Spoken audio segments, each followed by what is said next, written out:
Should you bring your contractor in early as part of the team, or should you wait till the drawings are complete and then go out and get 3 competitive bids? Hi, I'm Chris Novelli with N3 Architecture, and one of the conversations that I have on every project with my clients is the involvement of the general contractor. There are basically 2 ways to go about involving a general contractor. The first is more of a team-based approach, and then the second is more of a let's finish the design, finish the drawings, and then go out and get 3 competitive bids. There's pros and cons to each, so I'd like to go over those with you today. First off, the team approach. In the team approach, I like to have clients interview several contractors right after the schematic design phase. If you're not sure what the schematic design phase is, go back and watch the previous video where I run through the phases of a construction project. And essentially what you want to do when you're talking to these contractors is you want to figure out who you think is the best that you can work with. It's even better if you can go and see some of the work that they've built. And what you want to do is you want to narrow it down to one contractor and bring that contractor in as part of the team. And you want to do this right after schematic design when you've narrowed down to one design option, but it's still before the point where you've made all the decisions on the type of structure and systems and equipment that you're going to be using in your new home. And so by bringing in the contractor early, you can get their input. They can provide that added level of professional advice about systems and equipment that work versus systems and equipment that don't work. And this can be a conversation between yourself, your architect, your contractor, and any engineers that you have on board, rather than a prescriptive method where you have one person, the architect, saying you're going to do X, Y, Z, and then the contractor coming in after the fact. It's so much better, so much easier to involve them as part of the team.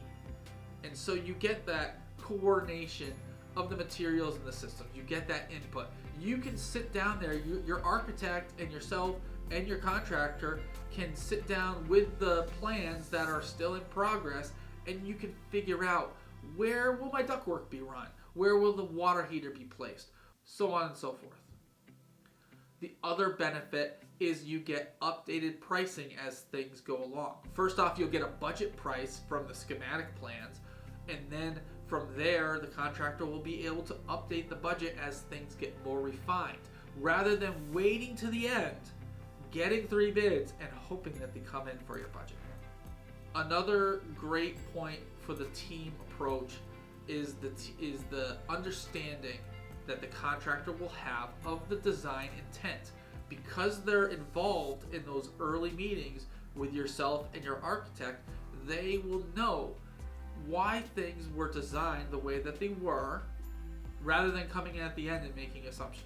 Now, just keep in mind that you will most likely have to pay your contractor a pre-development fee, a pre-construction fee, but it's worth it. It is so worth it to have them as part of the team, because in the end, your construction phase will go much smoother. There'll be less questions.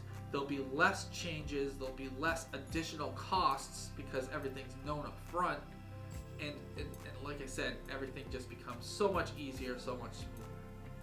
Now, the second way of approaching involving a contractor is waiting until the drawings are 100% finished, the construction drawings, and then issuing them to 3 or 4 contractors, getting the bids back, choosing the lowest one, maybe interviewing them, and then making your selection that way. And there are good points to this method, such as the comparison that you get from one contractor to the next.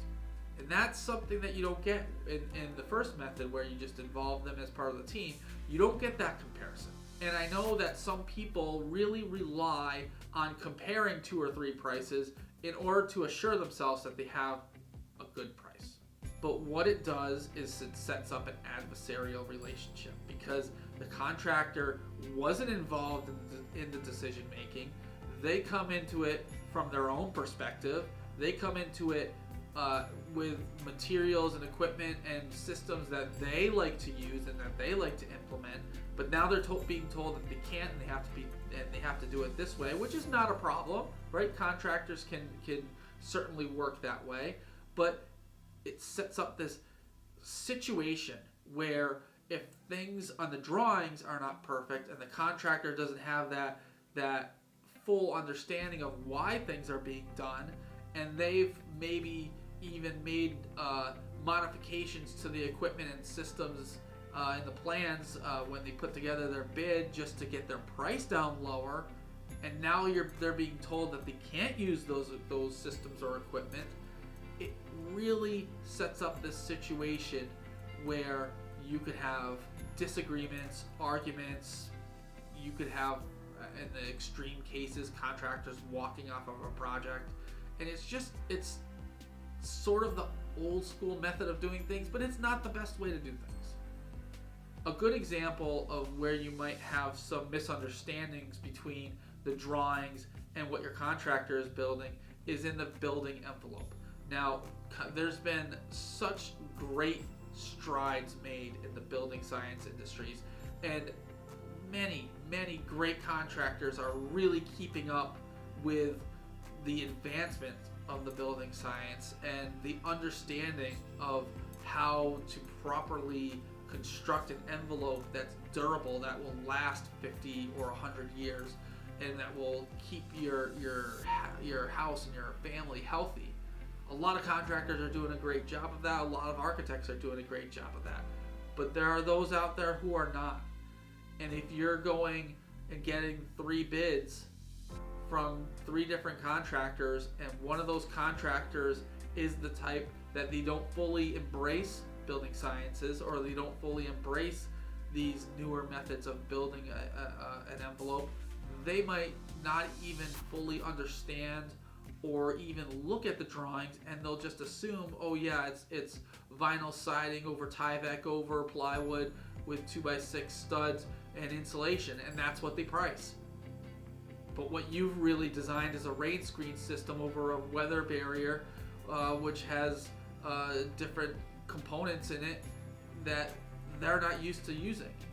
And now, when you get to build build that, the contractor's expecting one thing, or they priced one thing, and you and your architect are expecting something different. So you have that opportunity in the 3 bid lowest bid system. There you have that opportunity for cost increases as the project moves forward, and you also have the opportunity for disagreements and not pleasant situations.